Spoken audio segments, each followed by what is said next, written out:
What's going on? Mr. Tony's Hip Hop School in full effect, baby. Don't forget to like and subscribe and share. Like, subscribe, share, like, subscribe, and so on and so on. The music you hear in the background is Ultramagnetic MCs. Of course, one of my favorite groups of all time. And this video is dedicated to the year 1988. That's when this album came out. That's when this song came out. 1988 is the greatest year in hip hop history. We'll say that one more time. 1988 is the greatest year in hip hop history. That's right, I said it. It's the greatest year, had the most talent, had a lot of debut albums, debut artists. 1988 was like the peak. Well, like I said, 88 to 92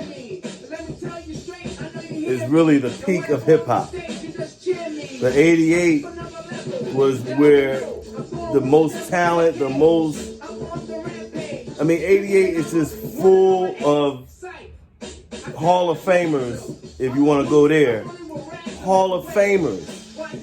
88, yes. There's a few other years, but 88, I'm telling you, was the greatest for hip hop. That's the greatest year for hip hop, in my opinion. And I think anybody else who knows old school hip hop would agree. And I comprised a list of the hip hop artists. It's actually more, but they weren't Hall of Famers, but they were known.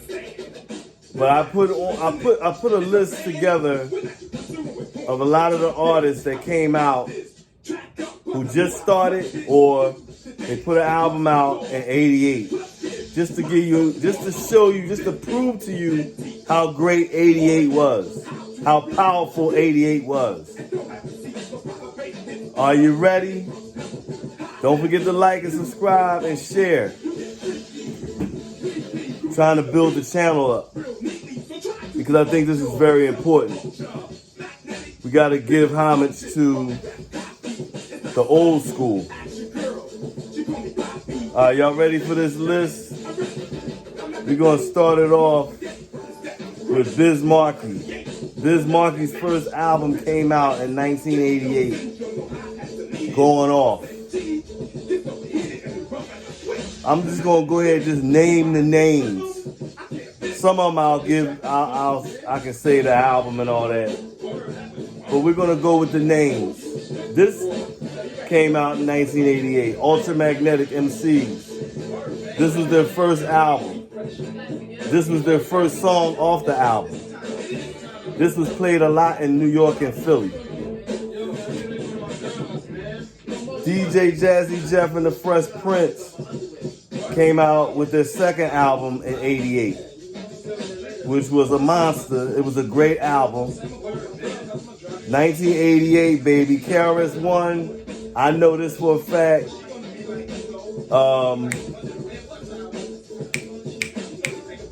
That album is By Any Means Necessary.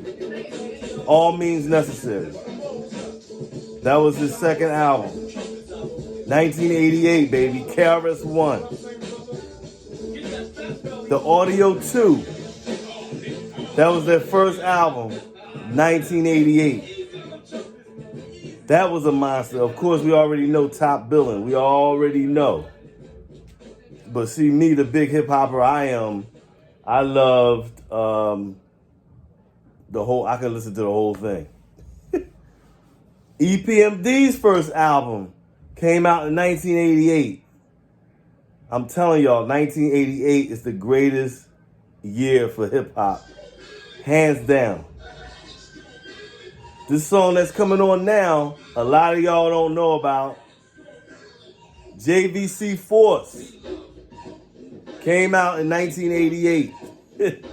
Strong Island. The beat on the real, it really came out in 87. But their album came out in 88. Because I remember this came out my last year of high school. So JVC, but their album came out in 88. So 88, JVC Force. There's a whole lot more to go. Big Daddy Kane. Big Daddy Kane was already, his first album was in 88. Because he came out in 87 with Get Into It, and then he had another song. I can't remember the name of it though. But Get Into It was that's how I knew about Big Daddy Kane, because I heard Get Into It. And I was like, yo, who is this dude? And then I just started following him ever since. But 88 he came out with, it's the album with him, with all the girls around him. Like he's in a Roman or like Egyptian shit. All of them around him with the food, with the fruit and shit. I can't remember the name of the album. But that was in 88. 88. Feeling Great in 88. Public Enemy. First album came out. No, I take that back. Rebel Without a Pause came out in 87. Their first album came out in 86. But 88, Rebel Without, whatever the album was with Rebel Without a Pause, I think It Takes a Million. That's it. It takes a nation of millions to hold us back. Whatever the name of the album, I can't remember. I'm sorry. But anyway, that was in 88. I'm sorry, Public Enemy. I'm sorry. Eric B. and Rakim. Their second album came out in 88. Yo, everybody I just named was Hall of Famers except for JVC Force. They're the only ones so far, but they're recognized in hip-hop history. Salt and Pepper. Second album came out in 88. Steady B. Steady B's second album, I believe, came out in 88, because his first album came out in 86 or 80. Yeah, I want to say 86. So Steady B from Philly. Yes, I know he's locked up for killing a cop. I know. But we ain't worrying about that right now. We talking about his legacy in hip hop. Ice-T Power album came out in 88. And I know he did Colors. That was in 88. Yes, I do like Ice-T. Yes. There's certain shit he made I like. He is a part of hip hop. I know a lot of his shit was kind of corny. But for me, he made a lot of shit that I like. So Ice-T, and plus, if there was a Hall of Fame for hip hop, he'd be in the Hip Hop Hall of Fame. Cause he contributed to hip hop in a lot of ways. So yes, Ice-T, yes, 88, he came out with Power. I remember that. Cause that's the album with his former girlfriend, half naked on that motherfucker that everybody was gawking at. Rob Bass and Easy Rock, It Takes Two, probably the most played hip hop song of all time at a club, came out in 88. Yo, man, I'm telling you, 88, I don't give a fuck what nobody says. 88 is the greatest. I'm so excited, I can't, my voice is fucking up. 88 is the greatest year for hip hop, hands down. Trying to make sure I ain't skip nobody. 2 Live Crew. First album, at least mainstream, first album. I think they made something in 86. But it was like local in Florida. But I know for a fact their official first album came out in 1988. And I remember it was called Move Something because when I went into the service and I was down south, 2 Live Crew was pretty popular down there. That's how I knew about them. And I actually liked them, and I actually listened to that album. And I actually liked it. Now, I'm from Philly. I always liked 2 Live Crew. Plus, at the time, I was an extreme partier back then. Like, extreme, buck wild partier. And they was like the perfect group. But anyway, 2 Live Crew Move Something came out in 1988. NWA came out in 1988. Yes. NWA came out in 1988. Now I remember that too when I went in the service. That's when I went in the service in 88. I first heard of NWA in 1988. Because I was like, who is this? Because they were totally different from everybody. 1988, NWA came out, baby. I already said JVC Force. Another group that I like that nobody ever talks about, and they never will. If you already know, if people know me, they know I love Grand Puba. Grand Puba that was with Brand Nubian, then he went on his own. But the first group he started with was Masters of Ceremony, which I love the whole album. They came out with Cracked Out, Dynamite. It was another song they had that they played on the radio, but I can't remember the name of it. That was out in 88. That's when I first knew of Grand Puba. MC Shy D. I know a lot of people don't know who he is, but he was a rapper from Atlanta. And actually, he was so popular that his music reached up here to Philly and New York. Because when he came out, I knew about him up here in Philly. So MC Shy D, I don't know the name of the album, but I know he had something before that. But then he came out in 88. So I have to shout out to Atlanta. I had to shout out to the South with 2 Live Crew, MC Shy D. MC Shy D, if you go down Atlanta area, motherfuckers know who he is. All you gotta do is look him up, listen to his music. 3 Times Dope. Original Styling. They from Philly. They came out in 1988. That was their first album. The Jungle Brothers came out in 1988. Their first album was Straight Out of the Jungle. That's the one where they had. That's how Q-Tip and Tribe Called Quest broke out through the Jungle Brothers. Red Alert brought them out. Red Alert's on the Jungle Brothers, one of their songs. One of my favorite hip hop songs of all time. The Jungle Brothers came out in 1988.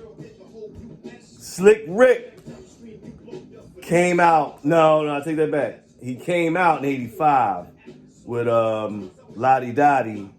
But his first album, was 1988. Slick Rick. 1988, man, I'm telling you, is the greatest year in hip-hop history. I don't care what nobody says. You know, people will say some shit about the 90s, and man, look, 88, man, 88. 88 was a hip-hop head's paradise. because you had a mixture of everything. You had a mixture of all kinds of different hip hop, man. Mostly party shit, funny shit, but you also still had some hardcore shit. Matter of fact, I'm missing somebody too.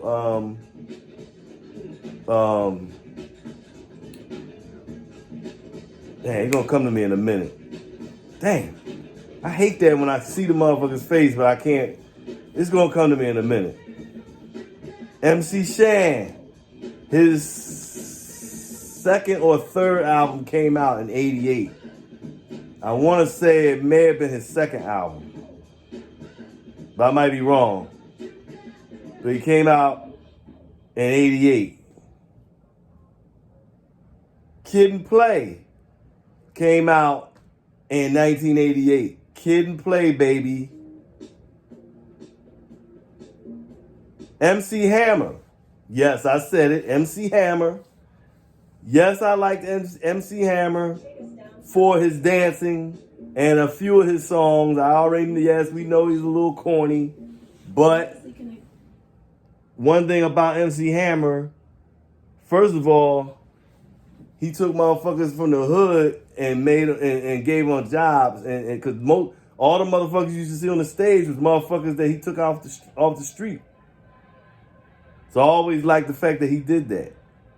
You know what I'm saying? Plus some of his songs I actually did like, and it wasn't Can't Touch This. It was some other shit that he made, and like off his first album, I like some of that shit, yeah. But I always like MC Hammer because of his dancing and entertainment factor, not because of his skills on the mic. But MC Hammer, if somebody would say, is he a Hall of Famer in hip hop? Hell yeah, because he helped popularize hip hop. I mean, yeah, he ain't no fucking great MC or none of that shit, but he was another person that took the torch and made hip hop bigger. So I'll give him that. The Tough Crew. A lot of people don't know the Tough Crew, but a lot of their hits was from late 80s. Really the late 80s. But 88, they came out. The Tough Crew was from Philly. They came out in 88. Their album came out. I think they might have had an album in 87 or 86. So I don't know if that was their first album, but I know for sure they had another album in 88. Mantronix had this wasn't their first album. Mantronix came out in 84, 85. But this was probably in 88. That might have been their fourth album. Third or fourth album. But that album was a good album.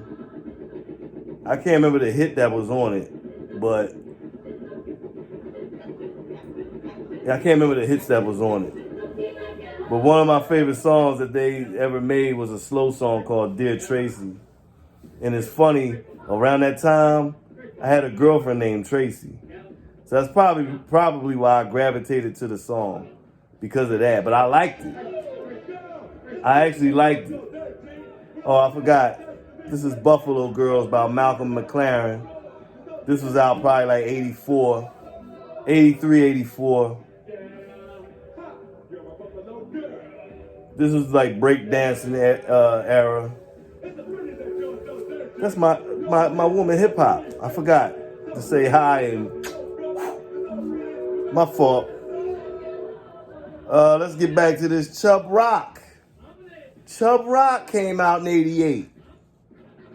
Whoa. I'm thinking of Heavy D. Heavy D came out in 86. Chubb Rock came out in 88. Chubb Rock came out in 88. I don't know the name of the album. I can't remember. I know it was something with Howie T. I think it was something, the title might have been something, Me and Howie T or some shit like that. But Chubb Rock, one of my favorite rappers of all time. Never talked about. It's crazy. Cash Money and DJ Marvelous. I mean, my fault. DJ Cash Money and MC Marvelous. My bad, Cash, my fault. One of my favorite, DJ Cash Money is my favorite DJ as far as cutting and scratching of all time. He's my favorite. Jazzy Jeff is next, but there's a whole bunch of people. A lot of Philly DJs, but DJ Cash Money has always, ever since 1987, he was my favorite DJ of all time. Super Lover C, and I'm sorry, DJ Cash Money and MC Marvelous' album was Where the Party At. That was their album. My fault. Super Lover C and Casanova Rudd. Duda James. They had a whole bunch of songs that was out in 88. I don't know what happened to them. I actually saw an interview with Super Lover C a few years back, but I forgot what he said, what happened, but they was all that. And Super Lover C and Casanova Rudd, that album that came out in 88, I used to listen to that shit over and over and over again. I could actually listen to the whole thing. It's crazy.